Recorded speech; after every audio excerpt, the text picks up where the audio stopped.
আমাদের নবী মুহাম্মদুর রাসূলুল্লাহর একটা ভবিষ্যৎবাণী আছে। সে ভবিষ্যৎবাণী হচ্ছে কিয়ামতের আগে ৮০ বছরের জন্য রাজত্ব চালাবে ইহুদিরা।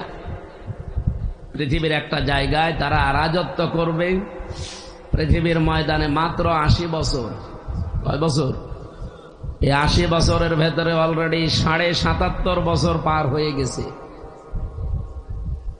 ৭৭.৫ বছর অলরেডি পার হয়ে গেছে। তাম দুনিয়ায় ইহুদিরা শাসন ক্ষমতা চালাচ্ছে, ডাইরেক্ট ইনডাইরেক্ট।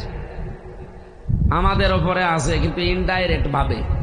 বিভিন্ন রাষ্ট্রের ওপরে তাদের হাত আছে ডাইরেক্ট ভাবে। আর তাদেরকে সাহায্য করছে যারা? খ্রিস্টানরা, মুশরিকরা। যেহেতু ৮০ বছর হতে নবীর এই কথা মিলতে আর মাত্র ২.৫ বছর বাকি আছে। কত? তাম দুনিয়া ইহুদিরা এই কারণে আজ এত অত্যাচার বাড়িয়েছে মুসলমানের উপর। এই কারণে ওরা আজ পাগল হয়ে গেছে যে মুসলমানদের নবী যা বলেছে দুনিয়ায় একটা একটা করে সবই তো হয়ে যাচ্ছে। উনি কিয়ামতের আগে এই দৃশ্যগুলো হবে, সব হয়ে যাচ্ছে। আর মাত্র ২.৫ বছর আছে দুনিয়ায় আমাদের রাজত্ব। কি করে আজ টিকে থাকা যায়?